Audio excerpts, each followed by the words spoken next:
Do you know what war is like?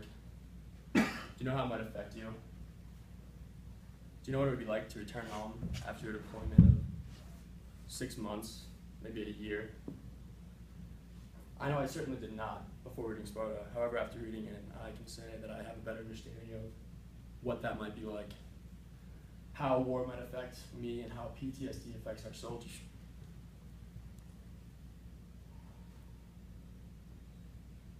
And I would assume many of you feel the same way. That's why Alexander Robinson wrote Sparta.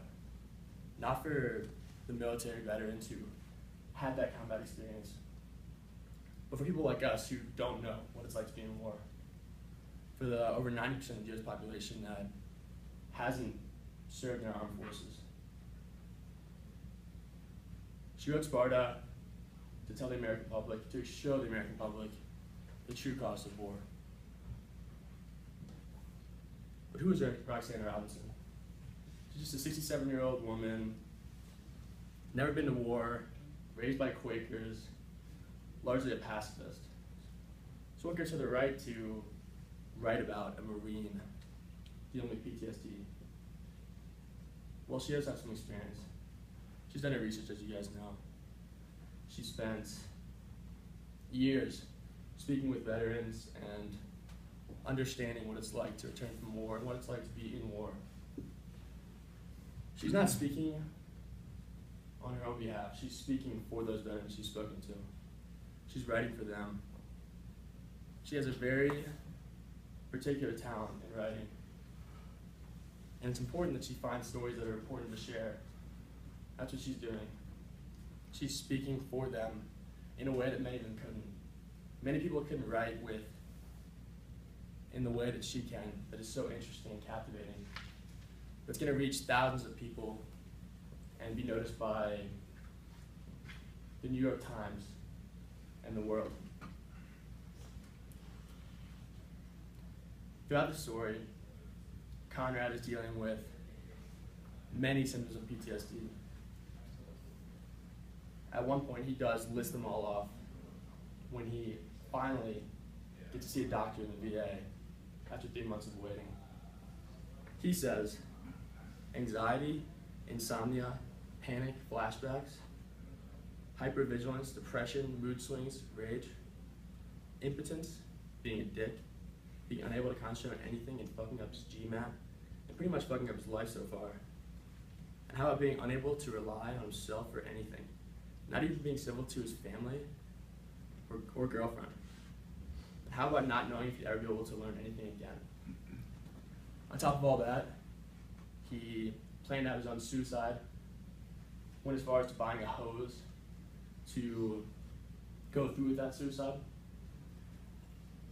Clearly he was struggling very much with PTSD. However, these symptoms are not only a fictional character's symptoms. These are symptoms of hundreds, thousands of soldiers who return home every day.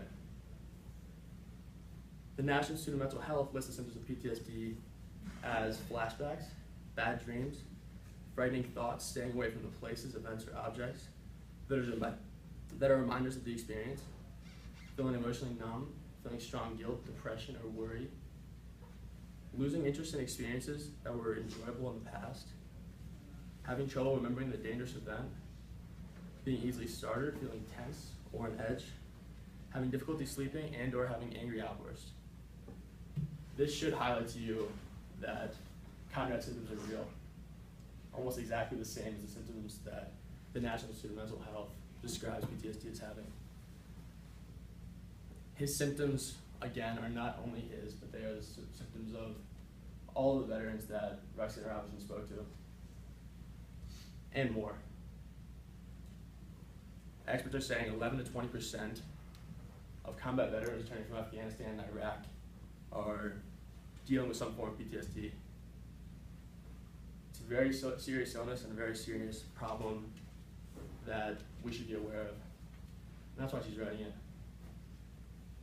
In conclusion, Robinson wrote Sparta not for us, not for us, not for combat veterans, not for the Marines, but for people that don't know what it would be like to return. She's writing so that Americans will take a second before they send our troops off to war. They'll know the true cost of war, not in the money, not in the time, but in the effect that it's going to have on the lives of our soldiers and our heroes. Thank you.